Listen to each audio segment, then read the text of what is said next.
Bon, bienvenue à tous alors, bonjour, pour cette 6e séance du séminaire Le Pluralisme. Nous avons la chance aujourd'hui d'accueillir monsieur Heinz Wiesmann, philologue helléniste, philosophe spécialiste d'herméneutique et auteur de livres sur la pensée allemande et sur les atomistes antiques qui vont nous intéresser aujourd'hui. Je vous remercie monsieur Wiesmann de participer au séminaire Le Pluralisme ici. Heinz Wiesmann a écrit en 2010 un livre intitulé Les avatars du vide, où il a défendu l'idée qu'on avait toujours lu Démocrite à travers la critique en fait caricaturale qu'en faisait Aristote, coupable à la fois d'erreurs de traduction, de simplification parfois. Et finalement, les théories atomistes de Démocrite, dont on a peu de traces aujourd'hui, ne faisaient peut-être pas de l'atome ce corps matériel étendu qui a posé de nombreux problèmes auxquels nous avons eu affaire nous aussi lors des 5 premières séances du séminaire, dans des questions comme celle de la continuité, de la divisibilité à l'infini. Et on peut voir peut-être que ces problèmes s'évanouissent si l'on parvient à redéfinir la notion d'atome au travers d'une lecture de Platon notamment, qui ne l'a pas cité mais qui aurait pu être inspiré par cette pensée. Et aujourd'hui, nous allons parler en même temps de ces différentes théories atomistes et de leur potentiel pluralisme. Alors pour introduire le propos de monsieur Wiesmann, j'aimerais vous lire un passage de Manière de faire des mondes qui fera la transition avec la dernière séance qui avait porté sur la cosmologie de Nelson Goodman, puisque celui-ci considère qu'il existe en fait de nombreuses ontologies pour approcher le réel, et qu'elles consistent en des manières d'agencer et de réagencer divers éléments qu'on a jugés principiels pour réussir à composer l'unité dans la diversité. Or, précisément pour lui, parmi les présocratiques, on a pu assister d'abord à une tentative moniste d'union des éléments avec Thalès, puis à un éclatement progressif jusqu'à l'atomisme de Démocrite, qui repose du même coup le problème de l'ordre dans le cosmos. Alors, je vais vous lire ce passage dans le chapitre la fabrication des faits. Occupons-nous quelques instants de certains exemples précoces de construction du monde. J'ai longtemps pensé que les présocratiques avaient fait presque toutes les avancées et les erreurs de l'histoire de la philosophie. Avant d'envisager la façon dont leur point de vue illustre les questions centrales de la présente discussion, il me faut vous faire, très condensé, le récit intérieur de cette période de la philosophie. Ces philosophes ont, comme la plupart d'entre nous, commencé à partir d'un monde composé de religions, de superstitions, d'espoirs et d'expériences amères et douces. Thalès, cherchant quelque unité dans ce fatras, alors remarqua que le soleil aspire l'eau et la chauffe à la flamme, que les nuages se condensent, tombent et s'assèchent dans la terre, et selon la légende, l'eau se trouve au fond d'un certain puits. La solution commençait à naître. Au sens propre, la solution était solution, le monde est eau. Mais Anaximandre commença d'argumenter. Étant donné que la terre, l'air, le feu et l'eau peuvent chacun se transformer en chacun des autres, pourquoi choisir l'eau? En quoi est-elle différente des 3 autres? Il faudrait trouver quelque chose de neutre dont tous les éléments seraient faits. Ainsi inventa-t-il l'illimité, infligeant alors d'un seul coup 2 de ses plus grands fardeaux à la philosophie, l'infini et la substance. Empédocle poussa l'illimité hors de ses limites. S'il n'y a pas de choix à faire parmi les éléments, il faut les prendre tous les 4. Ce qui compte, c'est la façon dont ils sont mélangés. Il vit que le vrai secret de l'univers est la confusion. Quand Héraclite demanda l'action, Parménide répondit par un signe d'arrêt, réduisant la philosophie à la formule « cela est », qui bien sûr signifie « cela n'est pas », ou pour allonger une courte histoire, regardez dans quel beau drap nous nous sommes nous-mêmes mis. Démocrite vint tout de même habilement nous secourir. Il remplaça « cela est » par « elles sont ». L'idée est que si vous coupez les choses en tranches suffisamment fines, tout devient identique, toutes les particules se ressemblent, la façon dont elles s'assemblent fait l'eau, l'air, le feu ou la terre, ou n'importe quoi. À la qualité se substituent quantité et structure. Alors, cette recherche de l'unité d'un principe que décrit Goodman chez Thalès est aux racines du geste même de la philosophie, pourrait-on dire, puisque la mythologie, les premières recollections systématiques de mythes ont participé à la mise en place d'une cosmogonie, d'une généalogie du monde et de ses éléments, mais elles en restaient à des formes d'unité généralement duales, reposant sur des principes dichotomiques et des forces à travers la dialectique du même et de l'autre, tandis que la philosophie, on peut le dire, est d'abord un geste cherchant à faire dériver le multiple de l'un, à trouver un premier principe qui engendre le reste des choses. Et les atomistes, en ce sens, ont une place ambiguë dans cette schématisation des premiers moments de la philosophie, puisqu'il est intéressant de constater, à travers cette très sommaire histoire des présocratiques, que Goodman regarde Démocrite à la fois comme l'introducteur d'une nouvelle pluralité dans l'unité cosmologique qu'on avait tenté de constituer, mais en même temps, comme il le dit plus loin dans ce chapitre, comme une pensée qui, à son tour, comme les autres, tente d'apporter une solution réductrice ou réductionniste en essayant de traduire les ontologies de ses prédécesseurs dans son propre système. Et en fait, cette pensée manque du même coup pour Goodman des avantages organisationnels de ces constructions ontologiques pour réduire l'ensemble des choses à l'atome. Et celui-ci, en fait, a longtemps été considéré dans la lignée de l'interprétation aristotélicienne comme un corps, et on a donc pu penser l'atomisme à la fois comme une forme de pluralisme des existants, mais en même temps, au niveau de la substance, comme une forme de monisme matérialiste. Si l'on considère qu'il n'y a qu'une matière qui est principe de toute chose, l'atome conçu comme substance corporelle étendue. Et on peut aussi le concevoir comme une forme de dualisme si on pense que le vide est aussi important que l'atome dans cette ontologie, voire de trialisme, s'il faut compter le mouvement, puisque Diogène Laërce disait de Leucippe, le maître de Démocrite, je cite, « Il estimait que toutes les choses sont illimitées et se transforment mutuellement les unes dans les autres, et que l'univers est à la fois vide et rempli de corps. » Et outre la question de l'ontologie des atomistes, se pose aussi celle de leur cosmologie et de la possibilité dans une telle pensée d'une pluralité de mondes qui se forme et se reforme à partir de ces atomes. Mais bon, je laisse la parole à présent à M. Heinz Wiesmann qui va nous exposer différentes interprétations de l'atomisme qui soulèveront sans doute encore d'autres interrogations que celle-ci, interrogations qu'on discutera ensuite dans la deuxième partie de la séance. Voilà, je vous remercie une nouvelle fois. Non, merci de votre invitation, surtout merci de cette introduction. Ça m'incite à faire tout à fait autre chose au départ que ce que j'étais parti pour faire. Je vais reprendre ce que Goodman a mis en place parce que selon moi, ce n'est pas juste. Et donc ce sera une base pour ensuite construire une meilleure compréhension des transformations que subit la théorie de l'atome au cours de l'histoire jusqu'au boson de Higgs. C'était un peu ça le projet. Alors pour commencer, vous avez parfaitement résumé la transition entre une vision, disons, mythologique ou mythique du monde où le sommet de l'intelligence est toujours un couple d'opposés à partir duquel on peut, grâce à une taxinomie qui peut varier d'une civilisation à l'autre, on peut évidemment donner un sens au multiple, parce que le multiple est réduit à quelque chose comme une dualité génératrice. Et le geste philosophique, ça vous l'avez clairement dit, consiste à rompre avec cette tradition qui est quand même présente dans toutes les civilisations du monde. C'est-à-dire, l'originalité de ce geste grec est absolument remarquable, puisque vous pouvez toujours chercher, vous ne trouvez aucune grande pensée avant les Grecs, et même après, lorsqu'elle n'est pas influencée par les Grecs, dans laquelle on a ce que Nietzsche, dans la naissance de la philosophie, à l'époque de la tragédie grecque, appelait le credo métaphysique. Or, selon Nietzsche, le credo métaphysique, c'est que tout est un. Un coup de force, si vous voulez. Et quand Thalès dit que tout est eau, c'est pas du tout l'eau qui l'intéresse. C'est déjà une interprétation qu'Aristote entreprend et qu'on retrouve ensuite dans les doxographies, parce que les gens se sont demandé pourquoi l'eau. Et donc ensuite on dit oui, parce que l'eau est nécessaire à la vie, enfin toutes sortes d'arguments. Nietzsche a davantage raison en disant que ce qui préoccupait Thalès, c'est de trouver une manière, évidemment métaphorique au départ, de soutenir que tout était un. Or, la preuve que c'est ainsi, c'est que l'un a pu être figuré par différents éléments. Pourquoi un Anaximène, par exemple, dit que tout est air? Est-ce que c'est juste pour changer un peu les choses, ou est-ce qu'il a une raison plus intéressante? Alors c'est tout simple.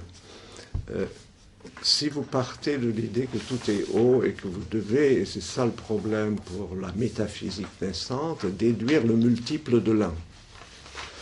Vous avez un mécanisme qui consiste à penser la concentration ou condensation, la raréfaction.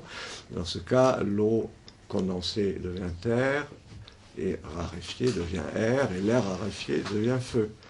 Et vous avez un système bancal, parce que l'eau n'est pas au milieu. Il n'y a aucune raison de considérer que l'unité puisse être représentée par un élément excentré. Donc, Anaximène, également de Millet, élève de Thalès et peut-être d'Anaximandre, mais ça c'est sujet à caution, il dit que tout est air parce que l'air qui se condense devient eau et terre, et lorsqu'il se raréfie, devient feu et éther. Il invente un cinquième élément. Et c'est extrêmement intéressant pour l'histoire de la pensée parce que la distinction entre le feu et l'éther, c'est la distinction entre le feu qui brûle et la lumière. L'éther, c'est la lumière, l'éther ne brûle pas. Et donc, la voûte céleste où sont incrustées les étoiles, pour les penseurs de l'époque, eh bien, ce n'est pas quelque chose qui flambe, c'est quelque chose qui émet de la lumière. Alors, cette reconstruction du modèle de Thalès a été contesté très rapidement. Et vous avez évoqué Anaximandre, on dit toujours que c'est l'élève de Thalès, mais ils vivent pratiquement tous en même temps. Anaximandre s'inscrit en faux contre l'idée qu'on puisse ramener la totalité des choses à l'un, quel qu'il soit, air, eau ou autre chose. Il n'en a pas tellement à l'eau, comme dit Gutmann. Il en a à l'un. C'est pour ça que dans ce que nous avons d'Anaximandre, Anaximandre dit que c'est l'indistinct, en fait, qui est à l'origine des choses, et de cet indistinct surgissent des couples d'opposés. Et ces couples d'opposés, selon la formule qu'il utilise, doivent mutuellement se payer la rançon de leur existence. C'est-à-dire qu'ils vont se réabîmer dans l'indistinct.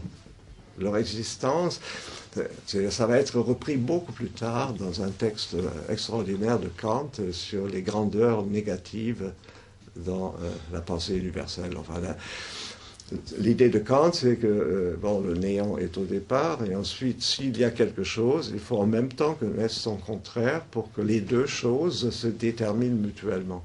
Ça ressemble très étrangement à ce qu'on dit aujourd'hui de la matière et de l'antimatière. Donc, je veux dire, dans ces spéculations, dans ces spéculations très anciennes, on a quand même l'amorce de problématiques, et c'est ça que je voudrais un peu explorer avec vous. On a l'amorce de problématiques spéculatives, j'entends, pas expérimentales, spéculatives, qui nous préoccupent aujourd'hui et qui sont toujours fécondes.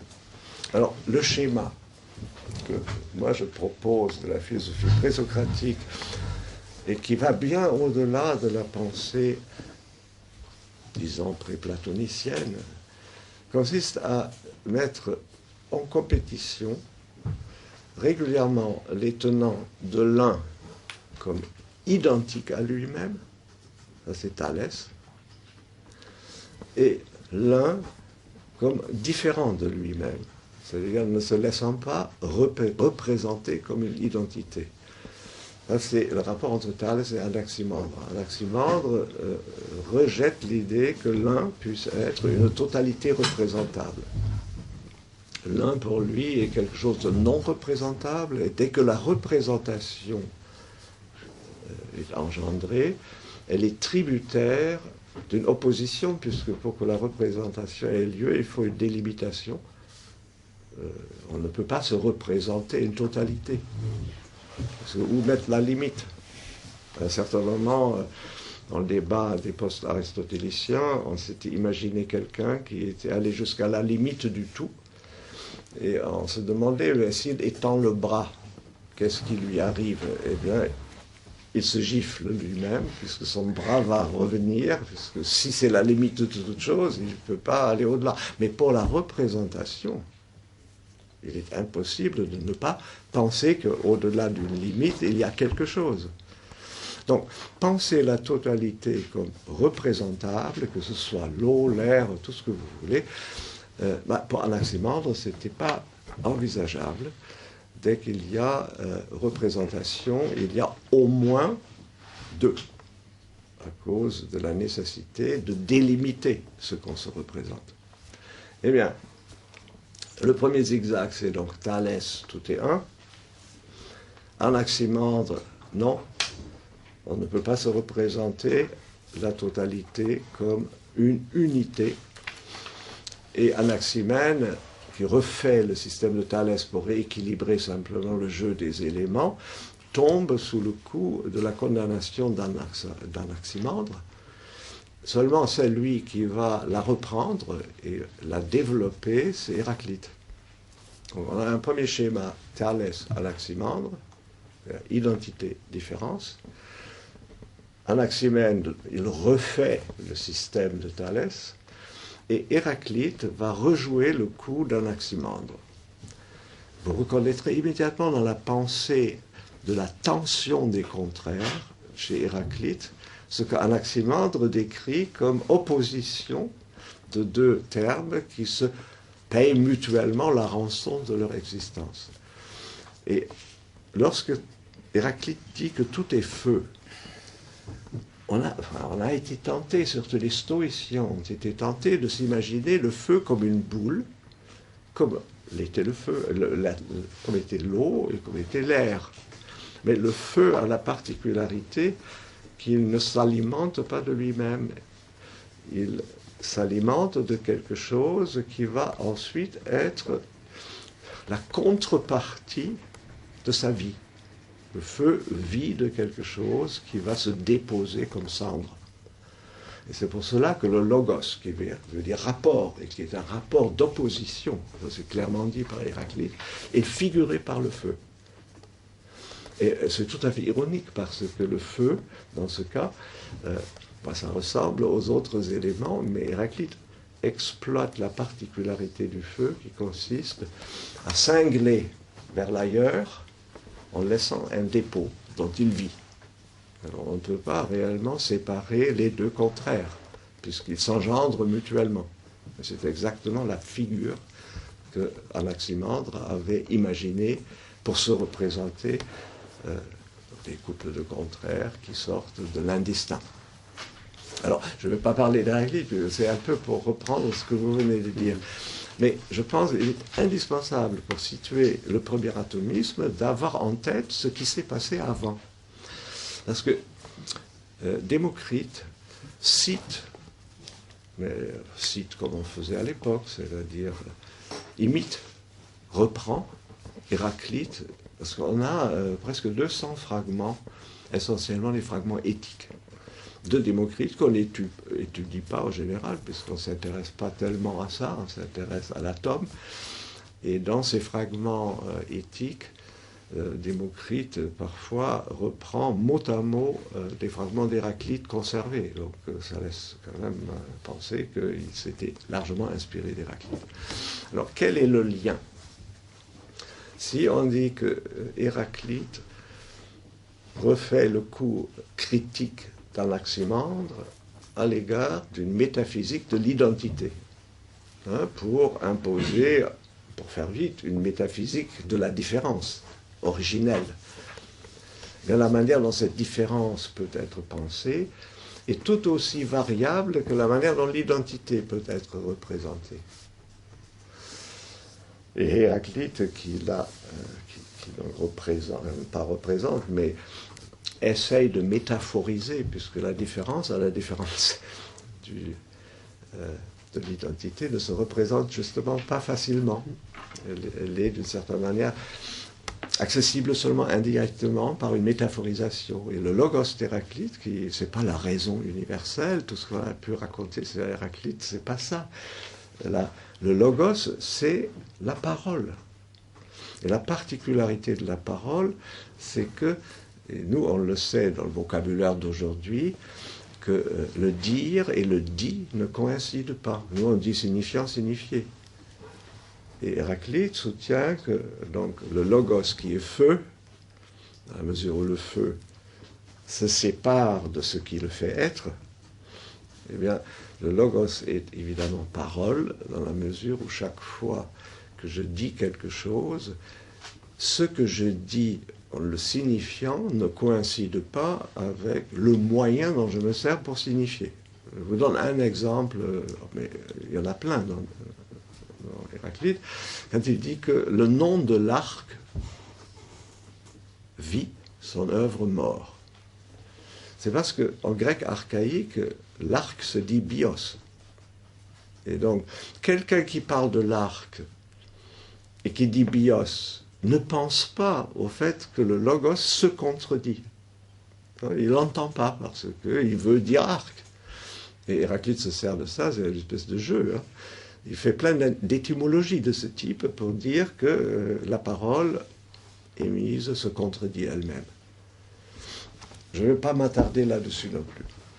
Mais une fois que Héraclite a introduit l'idée que lorsque le philosophe élabore des propositions spéculatives, eh bien, il est nécessairement en contradiction avec lui-même parce que le langage est en contradiction structurelle avec lui-même. Et donc, il s'attaque à la cosmologie d'Anaximène avec en tête l'ancêtre Anaximandre pour dénoncer l'illusion spéculative qui consiste à se représenter une totalité, quelle qu'en soit la nature. Et la cosmologie d'Héraclite n'est pas une cosmologie à lui, c'est la déconstruction largement ironique de la cosmologie d'Anaximène. Là encore, je n'ai pas le temps de vous faire la démonstration, mais pour que vous voyez un peu de quoi je parle. Or, comme l'argument majeur d'Héraclite a été que quand j'énonce une vérité spéculative, le langage me joue des tours. C'est-à-dire ce que je vise en parlant n'est pas le tout de ce que je dis. Puisque dans ce que je dis, il y a quelque chose que je n'entends pas, tellement je suis tourné vers ce que je veux dire. D'où le début du premier fragment d'Héraclite, que les hommes, eh bien, ils n'entendent pas. Ils n'entendent pas, et il dit, ils n'entendent pas avant d'avoir écouté le logos, mais pas non plus après l'avoir écouté. Et les gens se sont toujours dit, parce que pour eux, le logos c'était la raison universelle, la sagesse d'Héraclite. Je dis, mais qu'est-ce que c'est que ce type qui a un enseignement dont il dit d'emblée que personne ne le comprendra?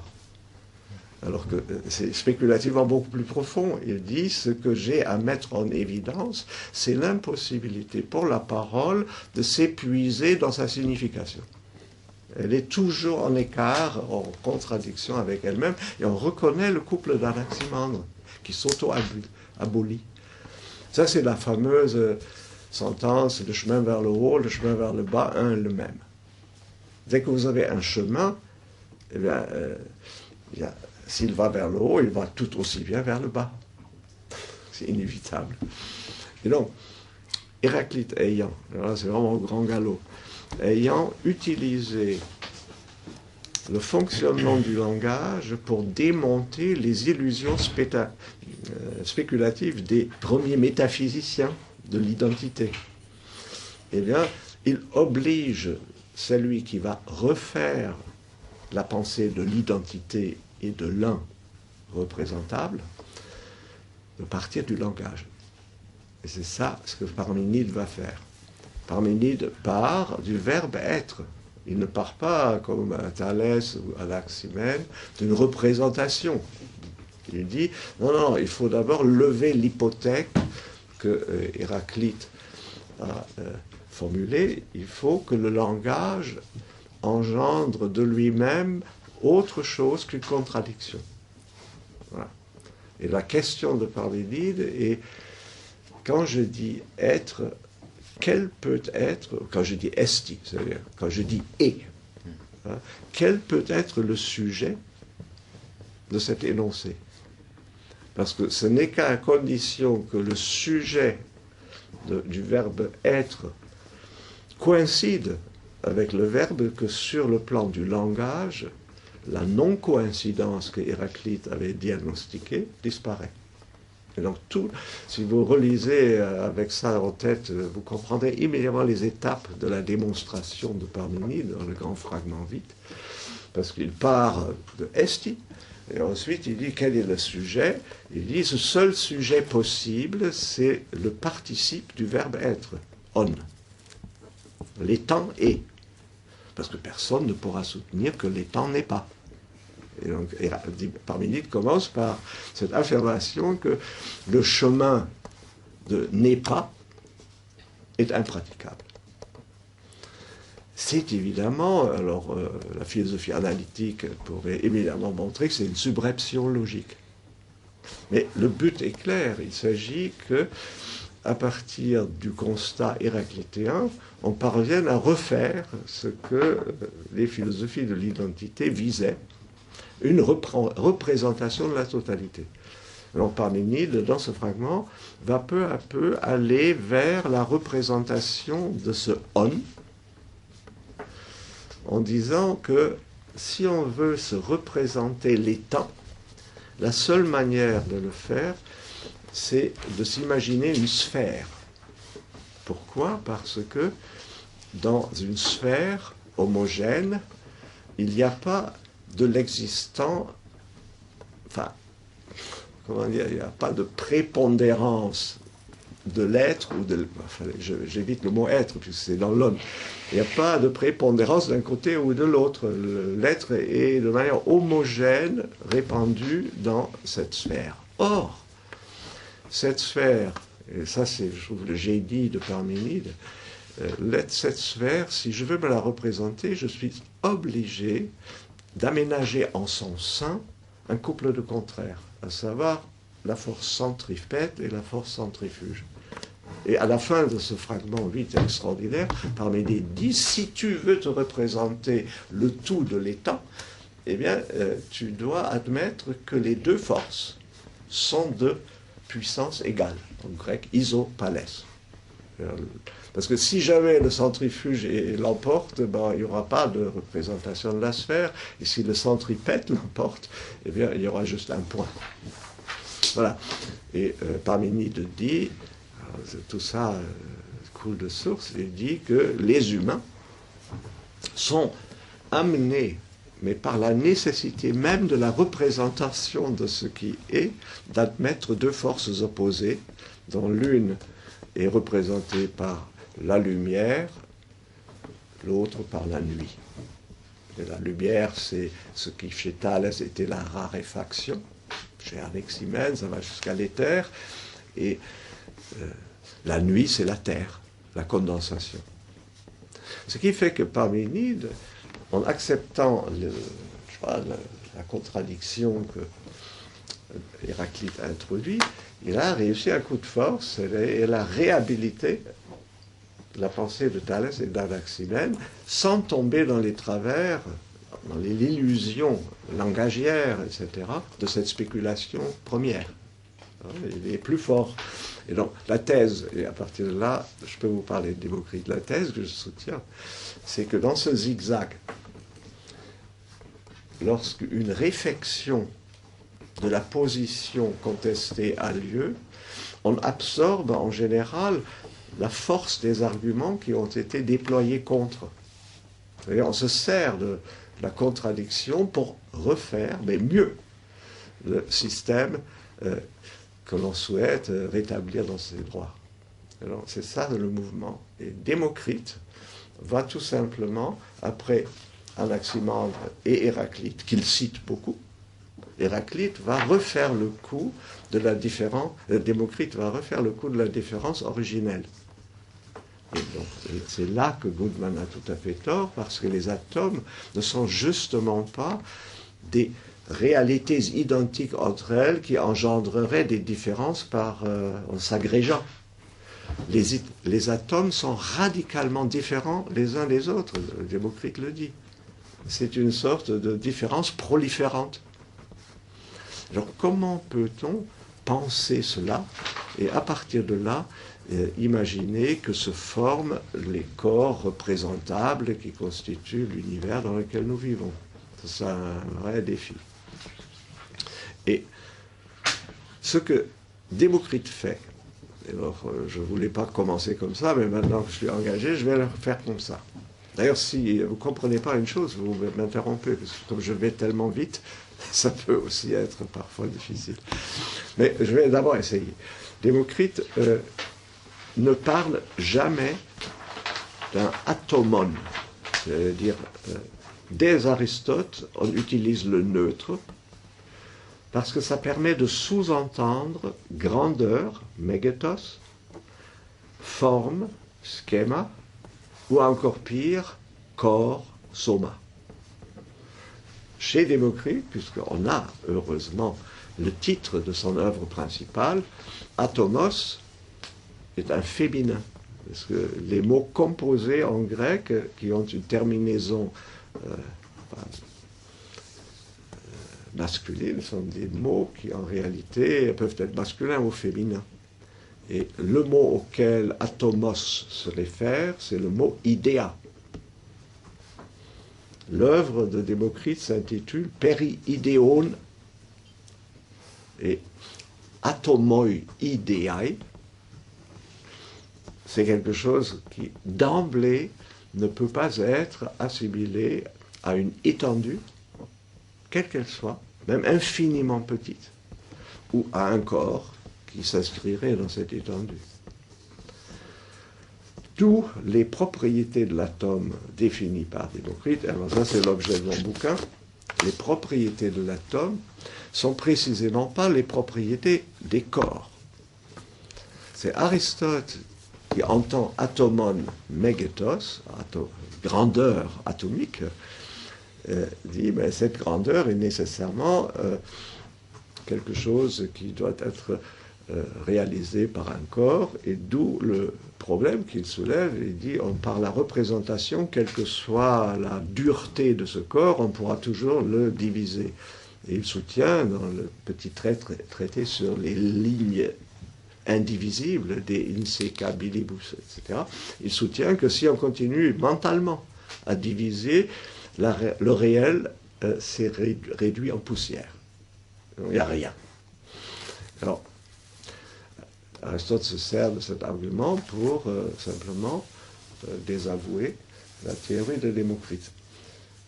Il fait de Démocrite un abdéritain. Alors, Abdère, c'est la petite ville au nord de la mer Noire, tout à fait éloignée du centre culturel, intellectuel. La ville d'où est originaire Protagoras aussi. Et les abdéritains sont devenus, au cours de l'histoire, les idiots par excellence.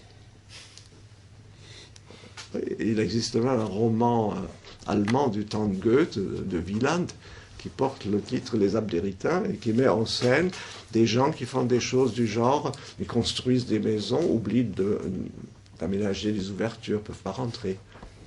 C'est l'autocontradiction performative, c'est ce qu'Aristote impute à Démocrite. Et depuis Aristote, on pense que ça ne tient pas la route. Alors, je vais essayer de rétablir déjà pour Démocrite ce qu'il dit de l'atome, non pas comme corps, comme grandeur, comme forme, mais comme idée. Il dit qu'il faut s'imaginer quelque chose qui a pour réalité le rythme, première propriété de l'atome. Or, le rythme, quand on regarde un peu dans la littérature grecque, le rythme désigne la propagation ondulatoire. C'est pour ça que le rythme, c'est la surface de la mer, des vagues. Le rythme, c'est le mouvement du dos du cheval. Je pourrais en ajouter encore, il y a plein de rythmes. Et il y a un rythme qui est particulièrement intéressant, c'est le rythme de l'écriture. Hérodote, quand il explique comment est née l'écriture grecque, il dit qu'elle est née d'une transformation de rythme du phénicien. Méta-rhythmizein. Transformation de rythme. Eh bien, le sous-titre de l'œuvre majeure de Démocrite, Peri-idéon et Peri-ameipsirusmion, sur la variété de rythme.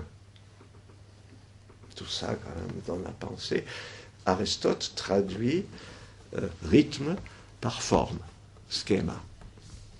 Et parfois par morphée, c'est-à-dire par quelque chose qui s'inscrit dans l'espace et qui a donc des contours et qu'on peut se représenter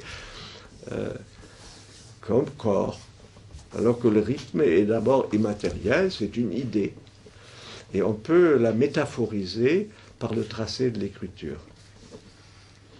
Démocrite dit d'ailleurs, le meilleur argument en faveur de l'atomisme, c'est qu'avec 24 lettres de l'alphabet, on peut composer un nombre illimité de tragédies.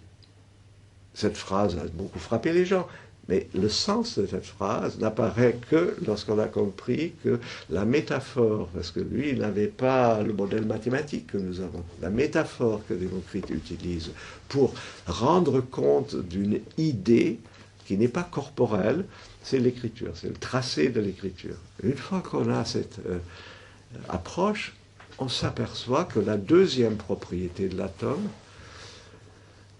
la diatigé, c'est un mot qui n'existe pas en grec, mais qui est transparent, parce que dia veut dire à travers, et tigé, c'est le toucher. On pourrait traduire le mot par le toucher traversant. Eh bien, le toucher traversant est une particularité de l'écriture, c'est-à-dire des lettres qui se génèrent en se repliant sur elles-mêmes. Alors on peut se dire, mais qu'est-ce que c'est que cette pensée étrange? Eh bien, la troisième propriété de l'atome, tropé, c'est comme les tropiques du soleil, c'est le retour sur soi.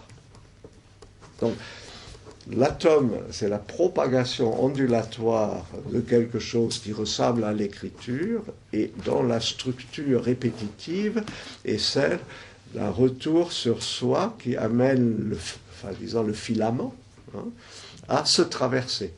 Alors c'est un gamma, c'est tout ce que vous voulez. Même le omicron, qui est pour Démocrite l'équivalent du feu, c'est l'atome qui n'accroche nulle part parce qu'il est lisse, et bien, se replie sur lui-même et les lettres de l'alphabet sont caractérisées par ces trois propriétés, un rythme qui est engendré par un retour sur soi et un contact traversant.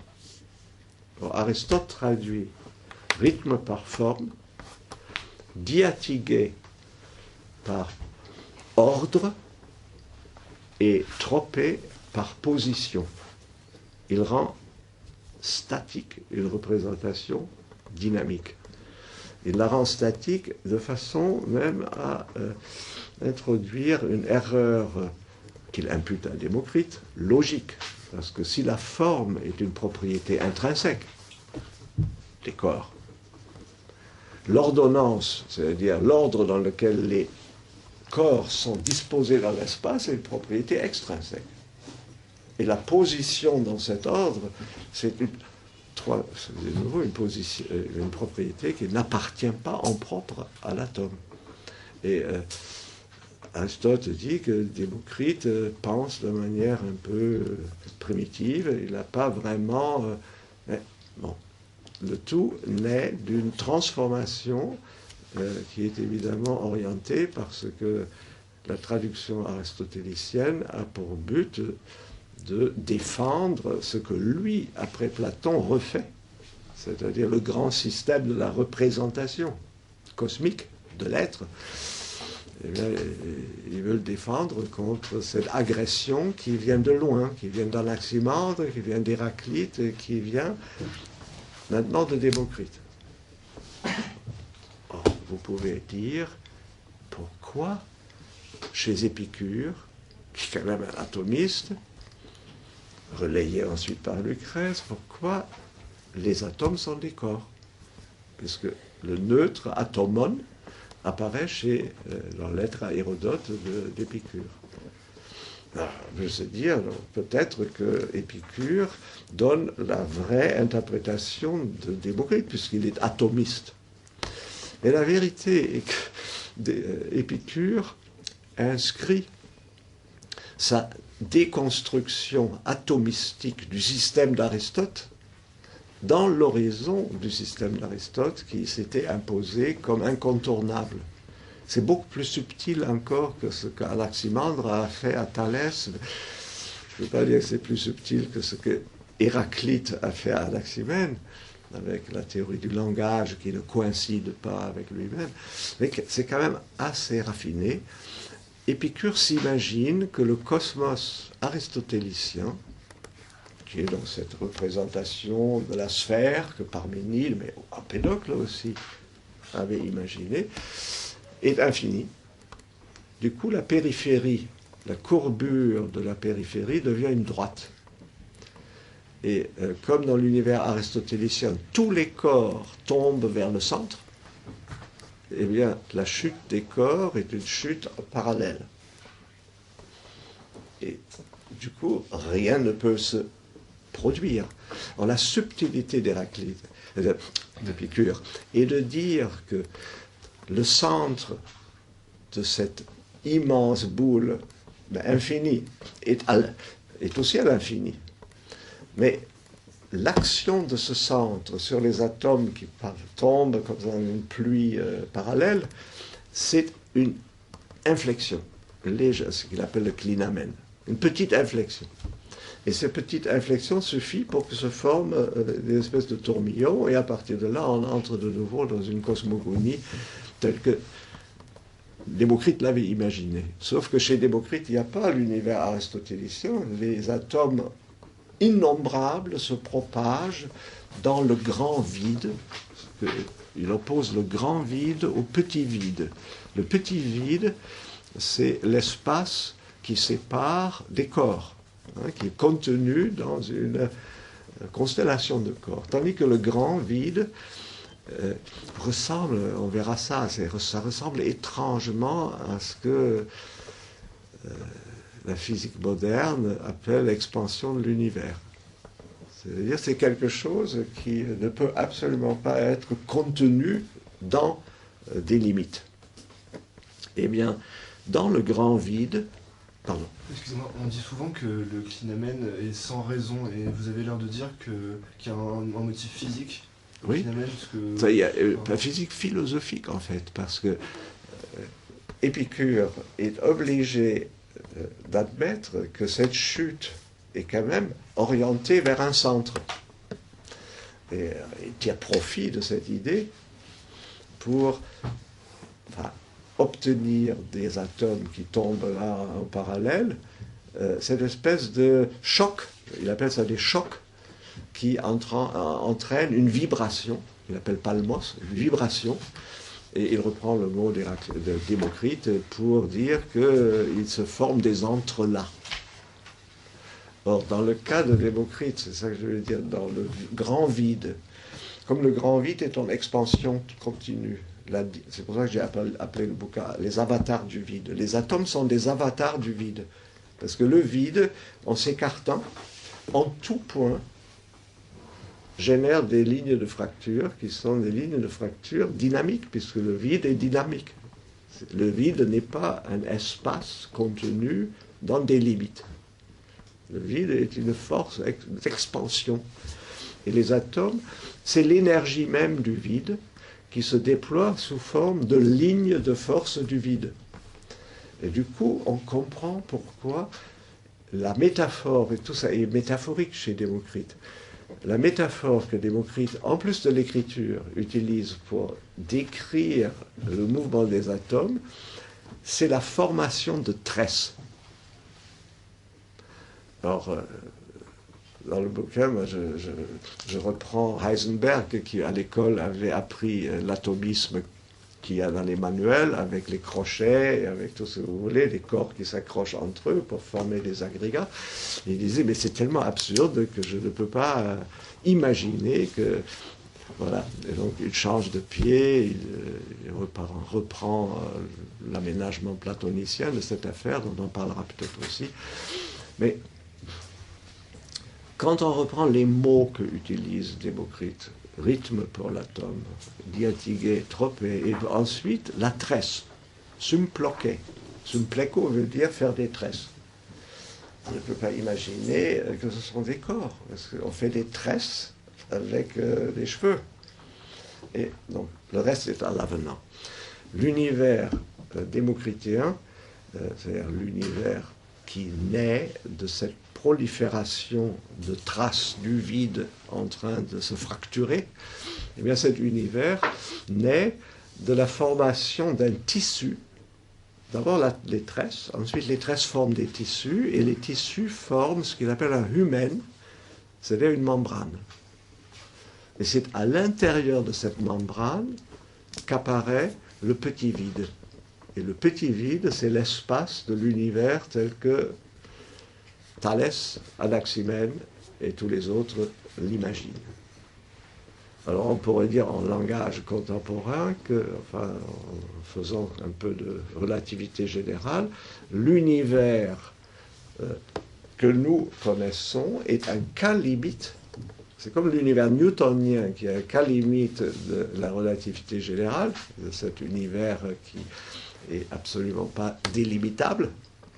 Eh bien, c'est toute proportion, enfin bon, c'est un peu un rapprochement, mais on peut le dire comme ça. Le monde tel qu'il naît de cette espèce de tissu qui se forme à partir des tresses que forment les atomes, il y a un cas limite de ce qui est réel. Et c'est pour ça que Démocrite dit que le réel, il ne dit jamais la vérité, toujours le réel. Là encore, il invente un mot, enfin qui existe, mais qu'il utilise à la place de aletheia. Il dit éthéé. Éthéé, ça veut dire exetatso, ça veut dire éprouver. Dans la chose éprouvée, dit-il, nous échappe. C'est pour ça qu'on parle du puits. Alors Goodman, c'est très drôle aussi, parce qu'il recycle en fait ce que les historiens déjà anciens, Diogène Laërce en tête, racontent sur les premiers philosophes. Pourquoi le puits? Je fais un petit crochet, là c'est très très drôle aussi. Thalès serait tombé dans un puits. Et une servante trace, alors, la servante trace, la trace, c'est déjà presque Abdère. Vous voyez, c'est en haut, là où il y a la mer Noire. Et la servante trace rigole. Pourquoi? Parce que Thalès, c'est comme ça qu'on raconte l'histoire, il regardait en l'air parce qu'il était convaincu qu'il y avait de l'eau là-haut et qu'il fallait, même dans un ciel sans nuages, il fallait voir l'eau. Et du coup, il tombe dans l'eau. Eh bien, toutes les biographies de Diogène Laërce sont commandées par un principe comique, qui est que les grands philosophes périssent toujours par leurs principes. Alors, Empédocle, qui parle du feu, eh bien, il monte sur l'Etna, il tombe dans l'Etna et on ne retrouve plus que ses sandales. Les philosophes meurent. Et Diogène raconte l'histoire d'un philosophe particulièrement prétentieux qui pérorait tout le temps et qui s'était installé sur une colline pour qu'on l'entende bien.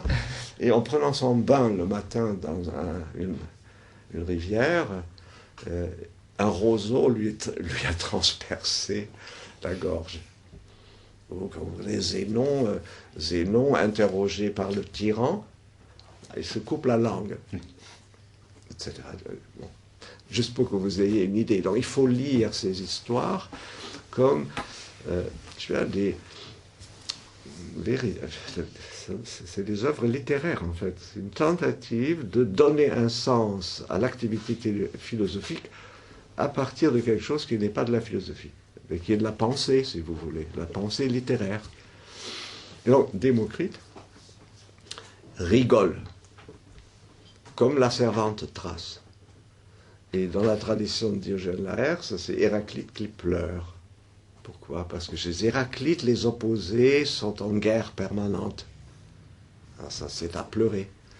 C'est-à-dire que chez Démocrite, ces opposés sont d'une certaine manière amenés à se configurer, à se réunir pour former un univers qui nous est tout à fait familier. Seulement, le principe qui engendre le monde dans lequel nous vivons, c'est l'impitoyable mécanisme des atomes. Ce qui fait que pour Démocrite, il n'y a pas de liberté. Voilà. Et pour vous illustrer ça, je prends un exemple qui m'a particulièrement frappé. Je tire de Lucrèce, parce que Épicure, comme Démocrite, soutient qu'il n'y a pas de liberté. Hein, c'est une nécessité absolue, puisque c'est un mécanisme atomique. C'est le clinamen qui est la petite liberté, mais c'est une liberté qui n'est pas physique, elle est d'une certaine manière imaginaire ou relève de la réflexion. C'est des atomes corporels qui tournent vers le centre à l'infini, eh bien, elles ne sont déviées que pour celui qui pense qu'il y a un centre. L'atome ne pense pas. Et donc la déviation, d'une certaine manière, c'est l'intervention spéculative de l'atomiste dans le schéma qu'il présente. Alors l'exemple magnifique, c'est dans le deuxième livre du De Rerum Natura de Lucrèce. Il y a deux vers qui se suivent et qui comportent chacun à la fin un mot qui est métriquement identique au mot du vers suivant. C'est-à-dire, il y a voluptas et voluntas. Je vais vous dire, dans tous les manuscrits transmis, voluptas vient en premier, voluntas en second. Et donc, Lucrèce, à la suite d'Épicure, aurait dit: comment se fait-il que l'homme jouisse d'une si libre volupté alors qu'il est enchaîné par la volonté? Ça, c'est de l'atomisme. La volonté n'est pas libre, mais la volupté est libre. Et la volupté, c'est le clinamen, c'est-à-dire c'est la réflexion. C'est ce qui accompagne la nécessité, et c'est l'apanage des hommes. Et c'est pour ça que les épicuriens se retirent dans un jardin, ils sont amoureux les uns des autres, ils pratiquent cette volupté de l'écart minimal. Ils ne sont pas dans les entreprises dans lesquelles on s'imagine qu'on va obtenir ce qu'on veut. Eh bien, ces deux vers de Lucrèce ont été corrigés par le cardinal Lambin, qui était, je crois, le bibliothécaire de François Ier, ce qui voulait dire qu'il avait une charrette dans laquelle il avait les quelques livres que le roi promenait. Bon. Et le cardinal Lambin a simplement interverti, parce que métriquement c'est pareil, voluntas et voluptas, et ça donne: comment se fait-il que l'homme jouisse d'une si libre volonté alors qu'il est enchaîné par la volupté? Et vous avez la doctrine du péché. Et c'est comme ça que ça fonctionne. La déformation est toujours orientée par une précompréhension ou des a priori qu'on peut débusquer. Il ne faut surtout pas se laisser influencer par ce qui est ainsi déformé constamment, si on en trouve les raisons. Donc, en rétablissant la volupté dans son droit contre la volonté, on comprend immédiatement la suite, parce que pour illustrer ces deux vers, Lucrèce décrit un étalon qui, irrésistiblement attiré par une jument en chaleur, casse l'étable. Donc là, il n'y a absolument aucune volupté, il n'y a que la nécessité. Donc il montre que la volonté, d'une certaine manière, on dirait aujourd'hui le désir, eh bien, c'est un mécanisme. Tandis que l'homme dispose de cette latitude, de cette possibilité, à cause de sa capacité de réfléchir à ce qui se passe, de s'en séparer suffisamment pour en jouir. La bestialité première, c'est aucune jouissance. C'est une nécessité. Il suffit de voir les chiens qui se sont accouplés, ils se séparent, ils sont comme ça dans un état de désintérêt absolument flagrant. Eh bien, les hommes, et ça c'est l'idée d'Épicure, ont cette capacité, par la réflexion, d'accompagner ce qu'ils font d'une pensée qui, elle, est voluptueuse. Ce que je vous raconte là, vous le retrouvez tel quel dans une pièce de Shakespeare, parce que Shakespeare était influencé par Ficin le Jeune, qui lui était épicurien avant de devenir platonicien pour faire carrière à Florence. Parce que la première œuvre de Ficin porte sur, c'est une citation de Lucrèce, sur Venus voluptas. Or, Lucrèce, ça commence, si vous prenez le poème de Lucrèce, ça commence par Venus voluptas, etc. Il invoque l'amour, mais dans des termes qu'il emprunte à Empédocle, en fait. C'est cette volupté qui est celle de l'écart. Et dans la pièce de Shakespeare, mesure pour mesure, vous avez la mise en, enfin, génialement, la mise en évidence de la valeur de l'écart, c'est-à-dire du clinamen. Parce que mesure pour mesure, c'est le cosmos de l'identité originelle, puisque une chose vaut une autre dans un échange où le même reste le même. Bon, si vous appliquez ça à la politique ou au droit, eh bien, ça c'est dent pour dent, œil pour œil, et rien ne change jamais. Et la pièce de Shakespeare, qu'il a écrite en réponse à un essai que le roi James, qui est monté au trône à cette époque, avait publié avant d'être roi, et qui porte le titre de la clémence de César. Eh bien, la clémence, le pardon, est ce qui creuse l'écart par rapport au dent pour dent, œil pour œil. Et cet écart-là, dans la pièce, est présenté comme une relation amoureuse. Et les derniers vers de la pièce, qui voient donc le type qui ne veut pas pratiquer le dent pour dent, œil pour œil, ou mesure pour mesure, le duc, il est amoureux d'une nonne défroquée, et il lui dit dans les derniers vers, si tu veux, a willing ear incline. Alors, dans la pièce, soudain, on se dit, mais alors incline, ça doit être partout. C'est le clinamen d'Épicure. Donc, c'est juste pour vous dire qu'il y a un travail à faire qui se débarrasse d'abord de ce qui paraît à la surface tout à fait acceptable parce que c'est admis. Voilà. Donc, ça, sur Démocrite, je pourrais continuer, mais c'est pas vraiment... parce qu'il y a une théorie de la connaissance qui est liée à cela. Il y a un ensemble de choses. Bon, j'ai essayé de reconstruire ça dans ce bouquin. Je vais simplement vous résumer donc, les arguments qui plaident en faveur de cette reconstruction de la pensée de Démocrite. Arguments que je n'ai pas tous énumérés là. Alors comment ? Les trois propriétés fondamentales de l'atome cessent d'appartenir à des ordres logiques différents. Hein, c'est extrinsèque, intrinsèque chez Aristote, et là non. Le rythme, le retour sur soi et le toucher traversant, c'est logiquement du même ordre. Le problème de l'indivisibilité de l'atome, qui ne peut pas être résolu tant qu'on s'imagine une grandeur corporelle, est parfaitement résolu puisque l'atome est bidimensionnel et pas tridimensionnel. Puisque c'est juste la ligne de fracture qui s'ouvre dans le vide en expansion. D'où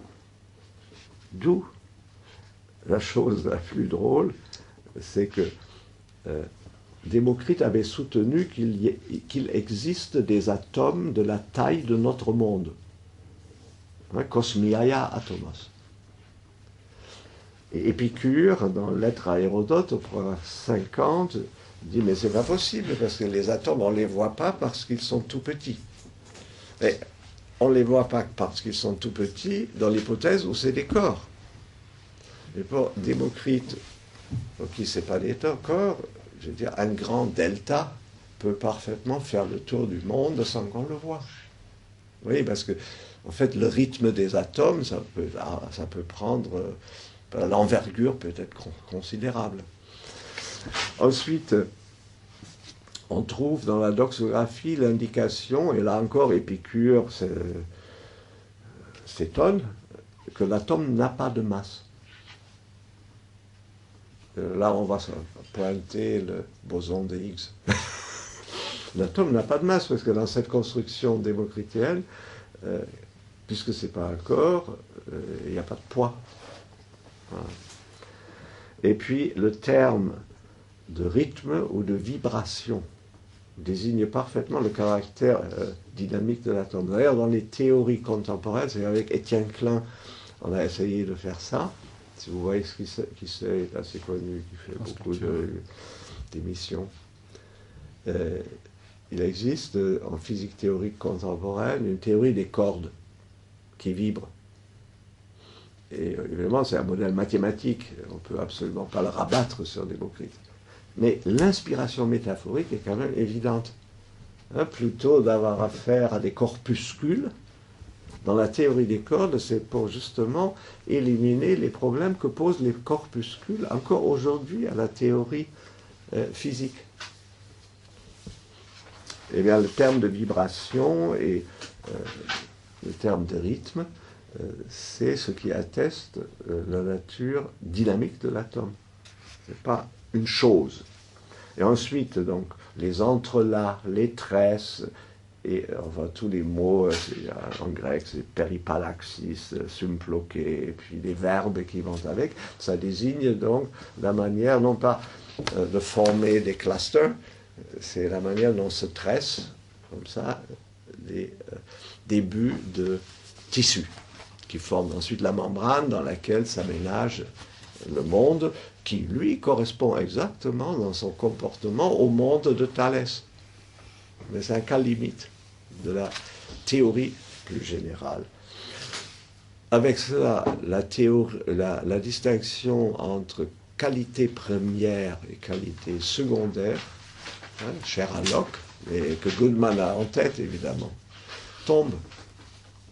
Puisqu'on ne peut pas dire que les atomes sont tous identiques et ensuite il y a des qualités qui naissent. Les atomes ont d'une certaine manière une qualité propre. Chaque atome a une qualité propre, mais qui n'est pas la qualité qui va apparaître. Et c'est pour ça que Démocrite dit, telles que les choses sont dans leur réalité, il ne dit pas vérité, dans leur réalité qu'on peut éprouver par les sens, lui n'avait pas de microscope, eh bien la réalité est inaccessible. Il va même jusqu'à dire qu'elle est dans l'abîme, en buto. Et cet abîme-là, on l'a assimilé au puits, dans lequel Thalès est tombé. C'est pour ça que Démocrite rigole. La chose est inaccessible, elle est dans le puits, sans fond. Voilà. Bon, ça, c'est les principales particularités qu'on peut reconstituer de l'atome démocritien. Or, comme l'atome s'appelle idée chez Démocrite, et que l'idée chez Platon est identique à elle-même, en grec c'est kathoto, or le kathoto a été emprunté par Platon à Parménide. Eh bien, tout plaide en faveur de la thèse suivante. Thalès met en place le credo métaphysique de l'identité du tout. Anaximandre démonte l'affaire pour dire que le tout, en fait, est quelque chose qui n'est pas représentable et d'où émergent les réalités. Bon. Anaximène refait le tout un peu plus adroitement, avec l'air au milieu. Et Aristote, pas bête, il dit, oui, quand il dit air, il veut dire entre, métaxu. C'est déjà une abstraction. Hein, c'est plus un élément. C'est déjà l'idée que ça doit tenir ensemble à partir d'un centre qui est tout à fait au milieu. Ensuite, Héraclite démonte avec l'argument du logos la cosmologie d'Anaximène. Parménide refait à partir de la prise en compte de la fonction du langage avec l'attribution du sujet on à l'énoncé esti, il refait la philosophie de l'identité. Démocrite la redémonte, et c'est pour ça qu'on raconte que Démocrite a séjourné en Italie du Sud, à Élée. Ça, c'est du Diogène Laërce, parce que pour Diogène Laërce, une influence intellectuelle ne peut pas se passer de contact direct. Et ça, c'est encore un autre phénomène. Tout ça est inventé, évidemment. Et, donc, quand on observe que Platon ne cite jamais Démocrite, même Diogène Laërce s'étonne, il dit, mais pourquoi il cite tous les présocratiques, mais pas Démocrite? Il ajoute une phrase comme ça un peu perfide, il dit, sans doute parce qu'il était conscient qu'il aurait eu affaire au meilleur des philosophes, c'est-à-dire à lui-même. Idée pour idée, eh bien, le même mot désigne deux choses complètement différentes. Chez Platon, idée désigne une réalité parménidéenne, c'est-à-dire le rapport à soi, le rapport d'identité.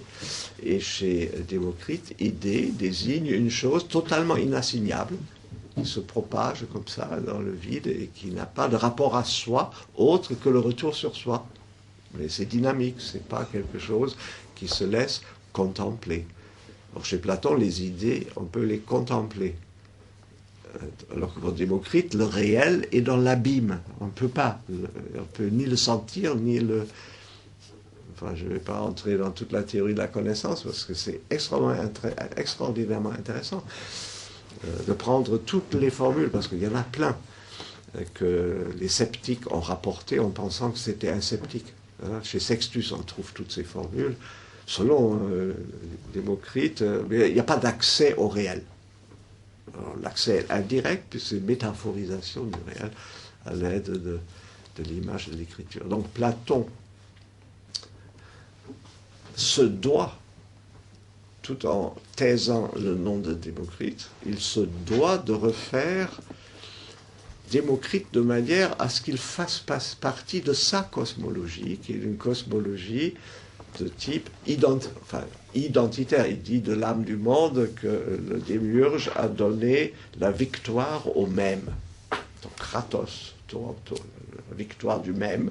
Ça c'est le mot Thalès, Anaximène, Parménide, et maintenant c'est Platon. Et dans le Tibet, on a une théorie de l'atome, là aussi Goodman fait allusion à ça, et c'est une théorie de l'atome qui transforme, et ça annonce Aristote, chaque atome en une figure géométrique.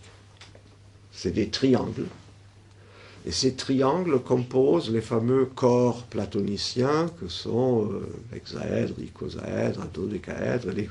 C'est des corps parfaits dans la mesure où ils s'inscrivent dans la sphère. Et donc, une fois qu'il a géométrisé l'atome, eh bien, Platon se meut à l'intérieur d'un espace de représentation totalisable, à la différence de ce que Démocrite avait proposé.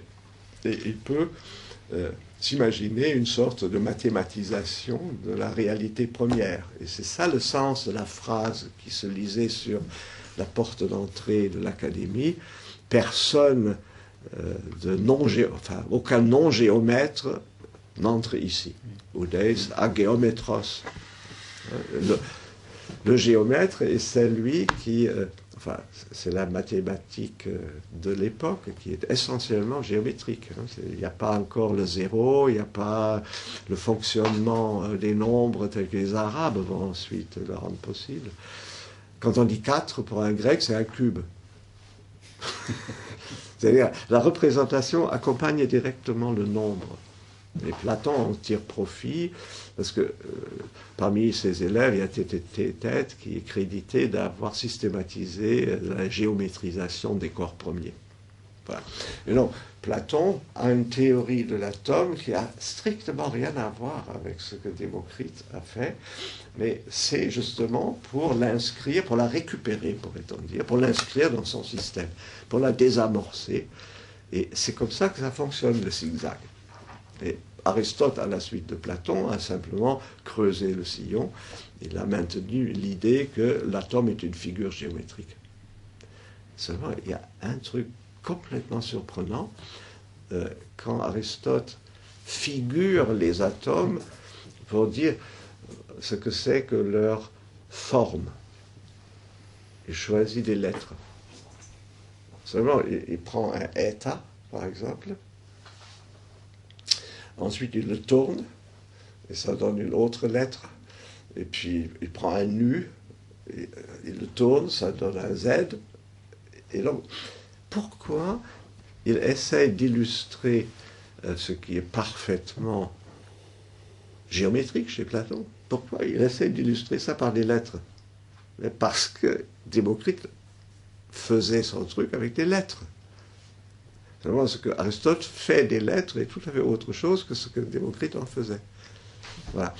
Là-dessus, il y a un magnifique article dans la Real Encyclopédie de Polevisova, qui est le truc que les Allemands ont fabriqué pour résumer tout ce qu'on sait des anciens. Il y a un article du grand spécialiste des mathématiques grecques, von Fritz, où j'ai repéré la phrase.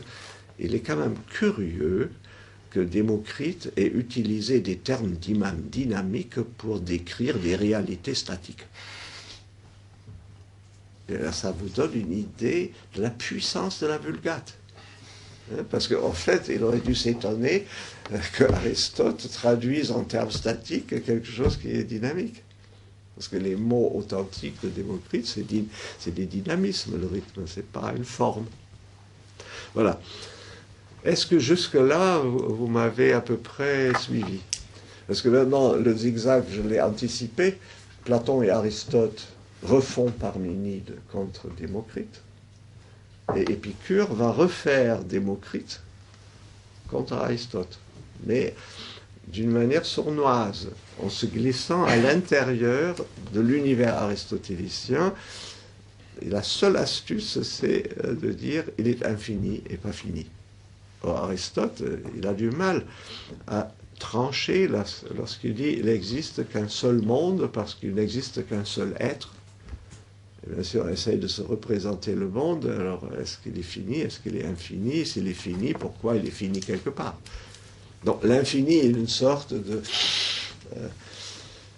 incohérence interne au système de l'identité représentable depuis le début. Et c'est ça que Épicure mobilise quand il dit prenons ça au sérieux, c'est une totalité, donc c'est infini, et là la conséquence c'est la chute parallèle des atomes. Et ensuite, ça continue comme ça, et je peux vous faire le coup, mais je ne le fais pas, c'est trop long, je peux vous le faire jusqu'à Hegel, parce que Hegel utilise la négativité pure, le néant, pour faire naître du néant par la négation des positivités. C'est le schéma hegelien, c'est qu'il y a une négation qui est, je dis toujours, elle est seule au monde, et qu'est-ce qu'elle nie? Elle est obligée de se nier elle-même. Et donc le quelque chose est le résultat de l'autonégation de l'origine. Or, ce qui est ainsi engendré va être de nouveau nié, et de cette négation va ensuite naître une synthèse qui va à son tour être niée, et Hegel engrange d'une certaine manière ce que la puissance du négatif produit. Alors, il refait une philosophie de l'identité. Seulement, l'identité n'est pas au départ. Ce que Hegel appelle idée, c'est à la fin. Et il dit au départ, il y a un X. C'est d'ailleurs l'ouverture de l'encyclopédie. Il dit, il ne faut pas commencer... en allemand, on dit « aus der Pistole geschossen », c'est-à-dire comme Lucky Luke tire du jeu de la hanche. Il ne faut pas que le philosophe commence par le tout.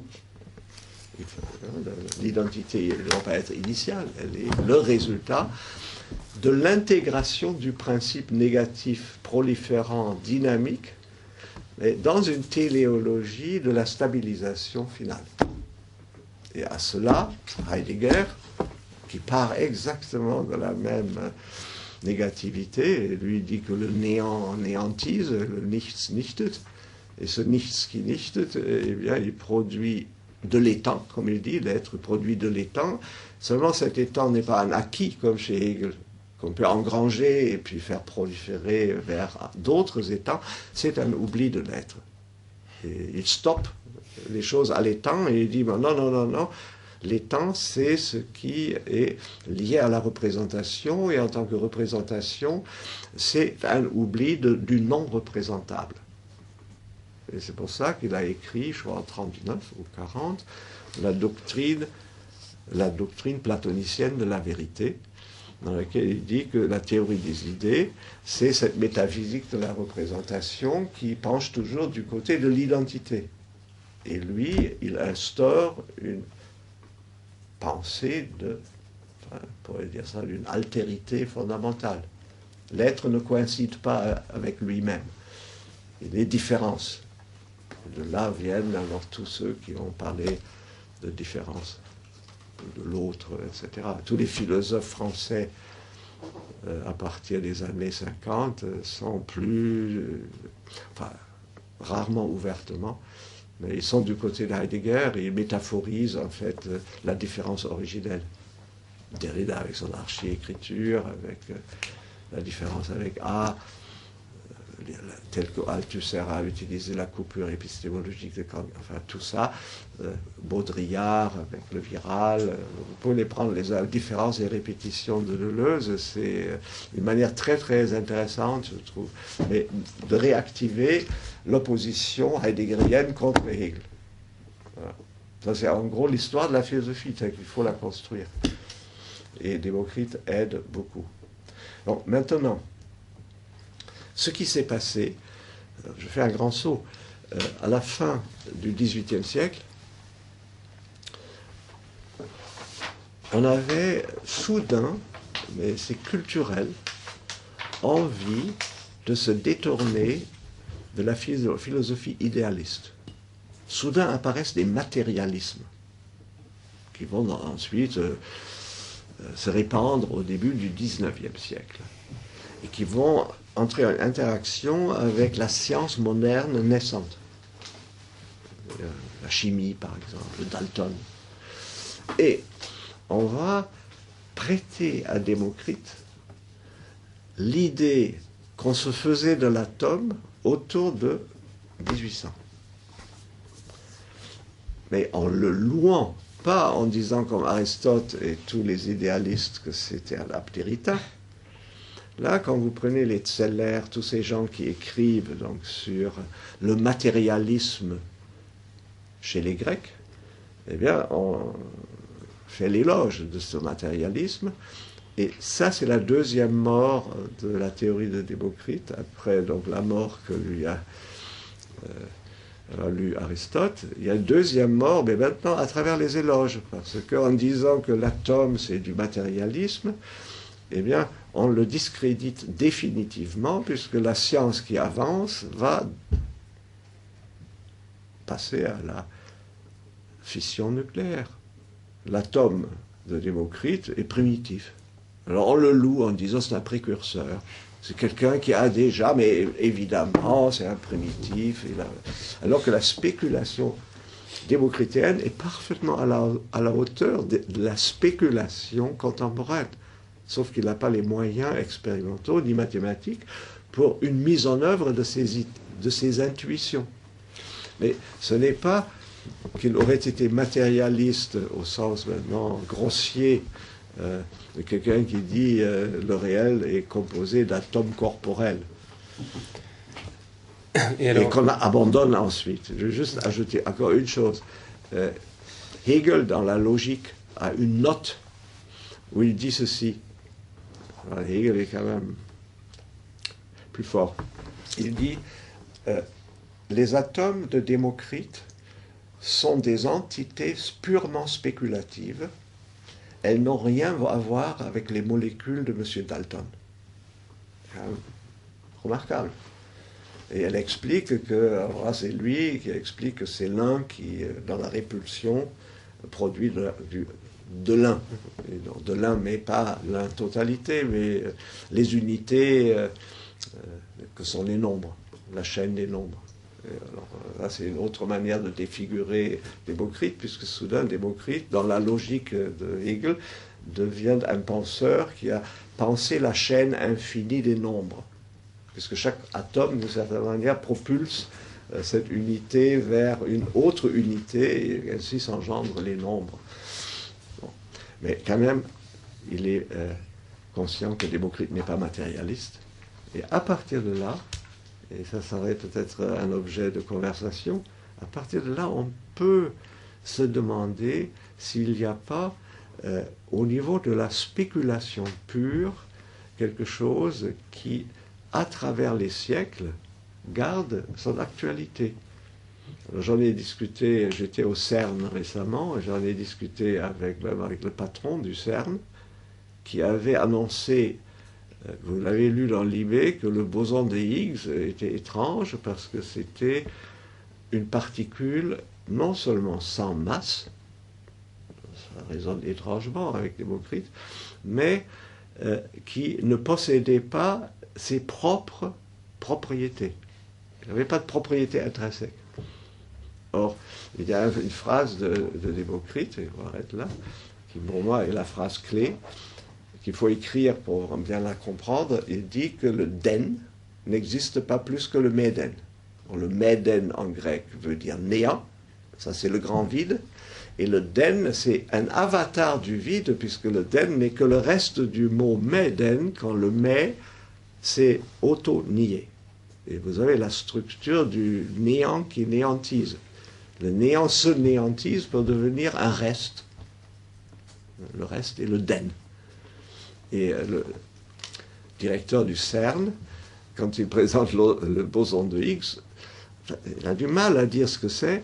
Eh bien, il utilise une formulation qui est très très proche de celle de Démocrite.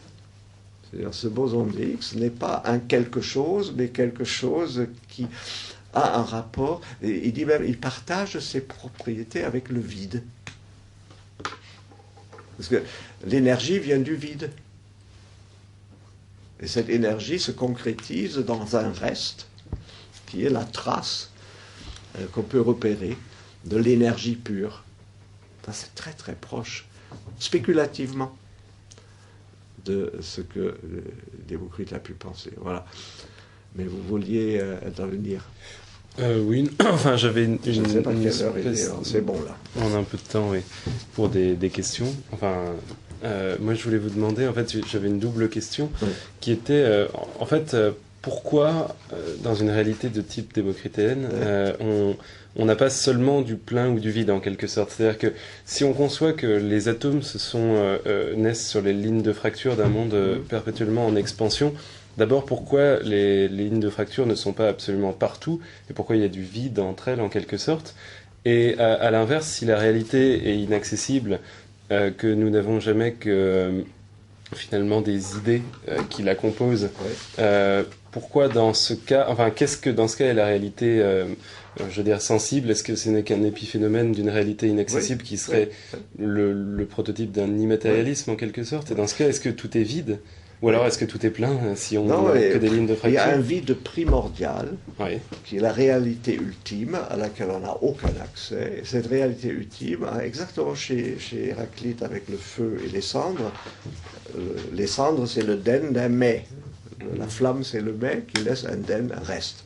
Et ainsi le grand vide produit donc des résidus qui sont des atomes, puisque c'est l'énergie du vide telle que cette énergie se déploie par les lignes qui, en tout point du vide, naissent, d'où le fait que ça forme des pelotes.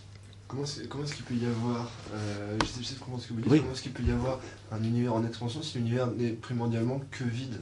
Enfin, de quoi y a-t-il expansion? Non, mais c'est le vide lui-même, et c'est ce que la physique moderne pense, que c'est le vide qui est la réalité ultime.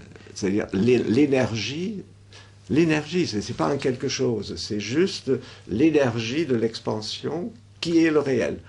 Et cette réalité se concrétise d'abord dans ce qu'on ne peut pas réellement voir, parce que c'est encore du vide en fait, puisque ces lignes de fracture ne sont pas encore des corps. Et c'est seulement le fait que ces lignes s'entrelacent que apparaît quelque chose comme le plein. Et quand Démocrite dit que tout est fait de vide et de plein, il veut dire que il ne veut pas dire que le vide et le plein coexistent au même niveau. Il veut dire qu'il y a du vide qui engendre du plein et on n'a pas plus. Et le plein est accessible. Le plein, alors que le vide ne l'est jamais. Le vide ne l'est jamais. Et les atomes non plus. Et c'est pour ça qu'il y a, pour répondre à votre question, il y a un fragment de Démocrite qui dit par convention sucrée, par convention amère, en réalité, pas en vérité, en réalité, le vide et les atomes. Et ça, c'est n-buto, inaccessible à toute vérification. Et ce qui distingue notre science expérimentale, c'est que nous poussons d'une certaine manière notre investigation dans cet abîme où Démocrite pensait que se trouvait inaccessible la réalité première. Et nous, on pense qu'on va y arriver. Et c'est pour ça que l'atome a éclaté, parce que maintenant, c'est le boson de Higgs qui est l'atome. Parce que le boson de Higgs, pour le moment, n'est pas divisible. Donc, ce n'est pas l'atome qui est indivisible, mais l'électron, si vous voulez, ou le photon, enfin, toutes les parties, le quark. Et il suffit de ne pas se payer de mots, il suffit d'entendre que atomos veut dire indivisible, ça s'applique à une idée. Alors, qu'est-ce qu'on peut penser comme indivisible? Alors, il y a plusieurs options possibles. Et l'expérimentation contemporaine va vers l'individu. C'est quand même ce qu'on cherche. On cherche la particule qui, quand on l'a fait tourner à presque la vitesse de la lumière et qui est fracassée contre une espèce de bouclier, ne va plus éclater et donner naissance à plusieurs particules. Parce que le but est d'arriver à la particule qui n'éclate plus. Et au CERN, ils m'ont dit, la difficulté que nous avons, c'est qu'on n'a pas l'énergie du vide dans notre accélérateur. Et ils ont même calculé, par rapport à l'expansion de l'univers, tel qu'avec l'effet Doppler, l'infrarouge, on peut mesurer la vitesse d'expansion de l'univers, et on peut donc donner une idée de la puissance ou de l'énergie qui se déploie dans le grand vide, comme dirait Démocrite, par rapport à la vitesse de la lumière qu'on approche dans le grand circuit du CERN. Et il m'a dit, c'est de l'ordre de 1 à 1000. Et donc, ils n'ont jamais pu construire une machine dans laquelle les particules circulent suffisamment vite pour qu'elles dévoilent leur dernier mystère. Et ça, c'est une discussion intéressante, épistémologique, c'est-à-dire où va la science? Elle cherche ce que l'atome exprime, mais qui n'est pas l'atome convenu. Elle cherche ça, et en fin de course, elle va tomber sur le vide. Mais pas sur le vide comme un espace newtonien, c'est homogène et inerte, mais sur le vide dynamique, qui est l'expansion. Et alors, si l'atome vient du vide et qu'il peut être comparé pour l'instant au boson de Higgs, pourquoi vous avez dit que finalement on devait considérer que tous les atomes étaient différents, qu'on ne pouvait pas... parce que dans la perspective d'un pluralisme ontologique, c'est intéressant de devoir considérer qu'ils sont tous différents. C'est-à-dire les rythmes atomiques sont différents. Si on parle en termes ontologiques, il faut dire leur nature est identique. Ils ont la même nature. Mais leur déploiement est infiniment différencié, parce qu'il n'y a aucune raison de prêter à l'atome un rythme, aux atomes un rythme identique. Et cette différence-là, chez Démocrite, est évidemment une sorte d'écho de ce que Anaximandre, avec l'indistinct, et Héraclite, avec l'opposition, avait mis en place, c'est-à-dire au sein de la réalité ultime, règne la différence, et pas l'identité. C'est pour ça que j'ai réagi à Goodman qui dit que les atomes sont tous pareils, mais ça c'est une vision ontologique plaquée sur une pensée qui veut s'arracher à l'ontologie en fait. Et alors ce rythme, il vient d'où? Il est extrinsèque aux atomes, j'imagine? Non, mais c'est la manière dont le vide se fracture. C'est-à-dire là, on en est réduit à des hypothèses. C'est comme, il y a un poème de Rilke que je trouve absolument extraordinaire, où il dit que la chauve-souris fissure les mailles de la nuit comme les craquements qui se produisent dans une porcelaine. Et c'est aléatoire. C'est pas déterminé par quelque chose. Ça va par-ci, ça va par-là. Et la seule idée qui est peut-être contestable dans la manière de présenter les choses chez Démocrite, c'est de considérer qu'il y a quand même, malgré ce caractère purement dynamique de la propagation de l'atome, qu'il n'est rien d'autre que cette énergie qui se propage, il y a une forme d'identité de l'atome. C'est peut-être une ultime concession à une philosophie de l'identité. Là, on peut se demander, seulement, et lui, il dit, il y a un nombre illimité d'atomes, ils sont tous différents les uns des autres. Hein, c'est ça. Est-ce que ça ne suppose pas aussi de quitter un langage parménidien et d'inventer un nouveau langage de l'ontologie, dans la mesure où il me semble également difficile de dire qu'un atome qui, tel que vous l'avez décrit, est une ouverture, une fracture du vide, est quelque chose, et également de dire qu'il n'est rien. Oui. Comment est-ce que dans un langage ontologique, on doit exprimer cette réalité, et quel bouleversement on doit apporter à... Voilà. C'est pour ça que je dis que Démocrite tourne le dos à l'ontologie, c'est-à-dire au discours sur le on parménidéen, puisqu'il n'y a pas de on pour lui. Et en tournant le dos à l'ontologie, il est obligé d'abandonner le terme de vérité, aletheia, qui est le terme qu'on retrouve chez tous les métaphysiciens. On peut appeler ça une espèce de destruction de l'ontologie, et il est obligé de désigner ce que vérité voulait dire, c'est un dévoilement du représentable. Hein. C'est comme ça qu'aletheia pour les anciens. Heidegger utilise aletheia de manière un peu différente, mais pour les anciens, aletheia, c'est qu'on retire le voile, c'est le dévoilement, ou la révélation, si vous voulez. Eh bien, pour Démocrite, il n'y a pas de révélation parce que c'est inaccessible. Et du coup, il remplace en vérité aletheia par éthéé. Et on a une petite dizaine de fragments où figure ce mot, qui n'est plus utilisé par aucun autre philosophe. C'est comme l'a dit Attigue, c'est un mot que Démocrite a inventé parce qu'il était conscient qu'il ne faisait pas de l'ontologie. Maintenant, on peut dire qu'il faisait de l'ontologie fondamentale. C'était une ontologie du non représentable. Mais une ontologie fondamentale, c'est l'ontologie traditionnelle, c'est une ontologie de la représentation, puisque l'homme doit se représenter. C'est ce que Parménide a essayé. J'ai fait un papier, je ne sais pas si ça vous amuse, qui s'intitule « Le moment théorique ». Et c'est une analyse du fragment 8 de Parménide. Le moment théorique, c'est le moment où l'on, qui est le synonyme de l'être mais représentable, d'où théorique, devient un to-on, c'est-à-dire une chose déterminée. Et le fragment, c'est l'émergence, à partir du verbe aenai, du sujet on, et ensuite le to-on, et à la fin, il n'y a plus que le to. Parce que pour Parménide, c'est la détermination qui doit surgir, et cette détermination, il la présente comme une sphère. Parce qu'il n'y a rien de déterminé qui pourrait valoir le tout, au sens ontologique, que la sphère. Parce que le reste serait arbitraire, dit Parménide.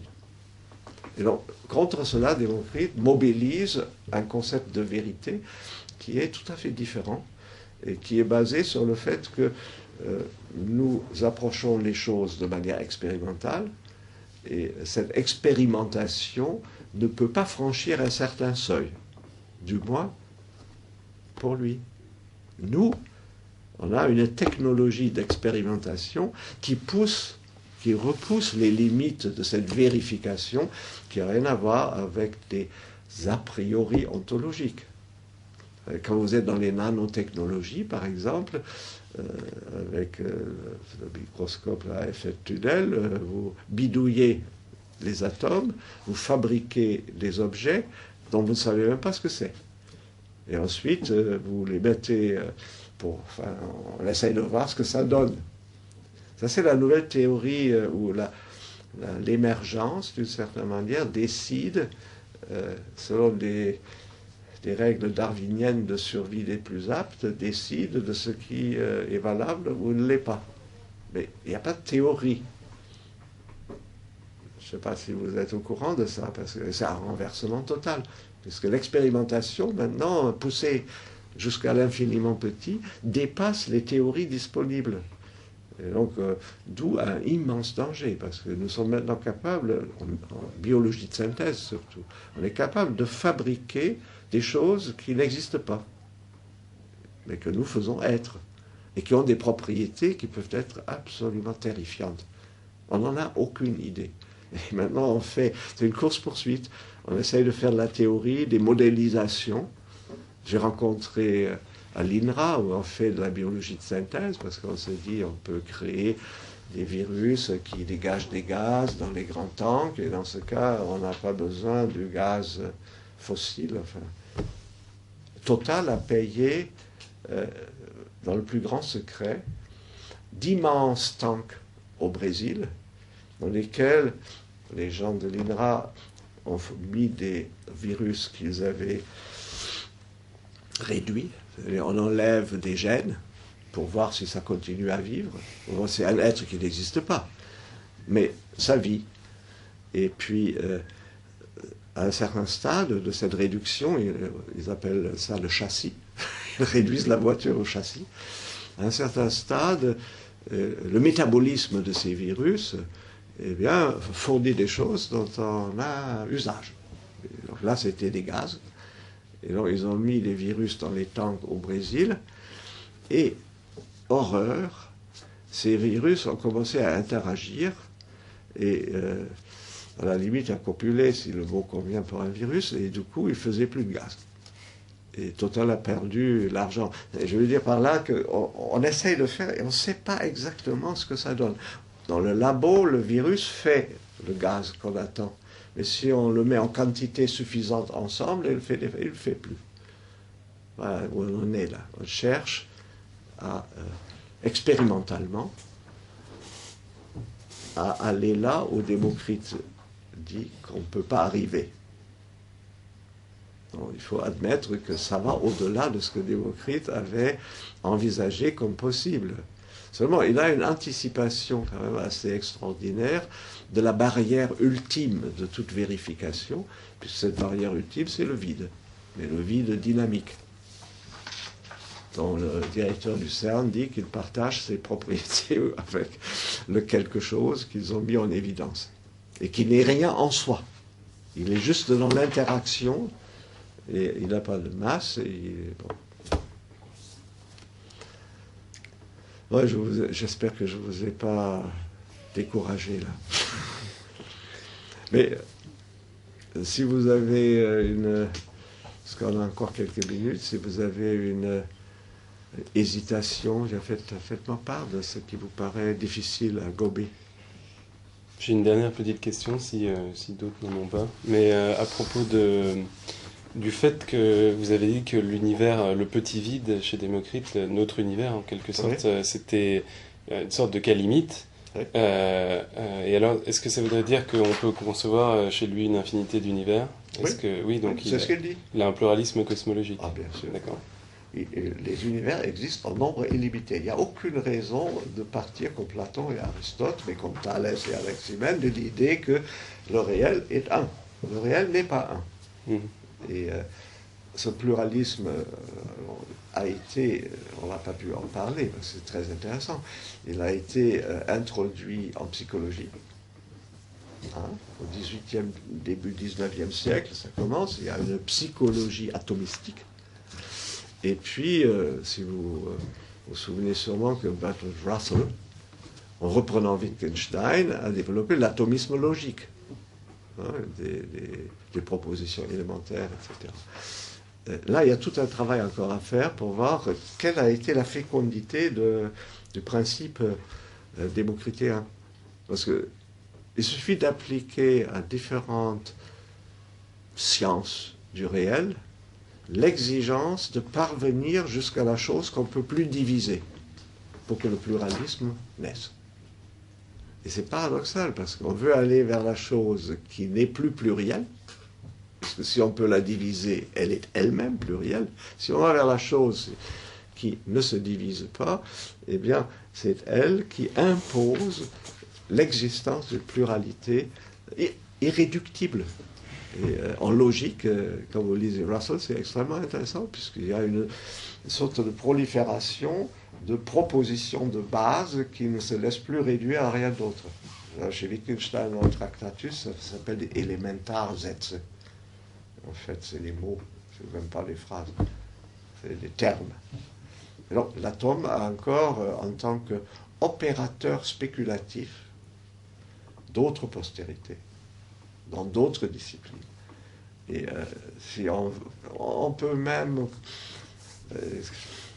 Tout ça est extrêmement intéressant à mes yeux. Quand vous vous demandez, par exemple, quelle a été l'influence de l'idée leibnizienne du calcul différentiel, c'est-à-dire l'idée qu'il y a une possibilité de formaliser mathématiquement le passage vers l'infiniment petit. Hein? Ce qu'Aristote considérait comme impossible. Vous pensez là, on atteignait le néant, une sorte de poussière du réel. Mais l'infiniment petit, c'est évidemment pas un atome. Et donc là, il y a un autre type de pensée qui a été d'une certaine manière c'est la concurrente de l'atomisme généralisé de Démocrite, d'Anaximandre en fait déjà. On peut tirer un atomisme généralisé, pluralité fondamentale qui ensuite engendre des identités éphémères et factices, parce qu'elles ne sont pas vraies. Elles sont réelles, mais ce n'est pas elles la vérité ou la réalité expérimentale. On peut voir ça, et puis il y a des types de pensée, mais c'est surtout à partir du calcul différentiel qu'on a développé la possibilité de formaliser un passage au-delà de l'indivisible vers l'infiniment petit. Et cet infiniment petit n'est évidemment pas une réalité tangible, mais peut être philosophiquement exploité dans des monadologies extrêmement complexes. Et chez les néo-kantiens, notamment chez Hermann Cohen, on a son premier grand texte, c'est sur le calcul infinitésimal. Et c'est une sorte de réflexion de l'ontologie et contre l'atomisme. Et ça, c'est des trucs compliqués. Il faut être assez bon aussi en maths pour suivre. Mais je ne donne pas l'impression de dire qu'il n'y a que l'atomisme. Mais l'atomisme est peut-être ce qui, si on suit cette pente de la recherche de ce qui ne se laisse pas diviser, eh bien l'atomisme est quand même l'opérateur spéculatif majeur, jusqu'au boson de Higgs, à condition de le restituer et de ne pas faire de Démocrite et de Leucippe des abétérites, c'est-à-dire des idiots qui se contredisent. Peut-être j'ai soudain l'idée de vous dire une dernière chose. J'ai dit tout à l'heure que Protagoras était aussi d'Abdère. Protagoras, c'est le premier sophiste. Il a fondé la rhétorique, le langage. Et bien, Diogène Laërce raconte que Protagoras, qui avait 20 ans de plus que Démocrite, était un portefaix, une sorte de... peut-être pas un esclave, mais presque. Il ramassait les brindilles et puis il les réunissait pour les apporter aux gens qui les brûlaient dans leur cheminée. Et Démocrite serait tombé en arrêt devant Protagoras en train d'assembler des branchages. Et il y a vu ce que lui imaginait être les tresses. L'univers en train d'accoucher d'un monde. Et donc, il lui a demandé, est-ce qu'on peut travailler ensemble? C'est fantastique quand on réfléchit. Or, qu'est-ce que c'est que la sophistique? La sophistique qui se réclame, tous les sophistes se réclament d'Héraclite. Le logos engendre du réel dans la représentation de ceux à qui le logos s'applique. Or, c'est ça que je voulais évoquer. Dans l'éloge d'Hélène de Gorgias, qui est le deuxième grand sophiste, Gorgias dit que le logos est un grand despote. Il est fait d'un nombre illimité de petits éclats, trausmata, qui vont s'insinuer dans la réalité physique de la personne qui écoute et y produire des effets de représentation.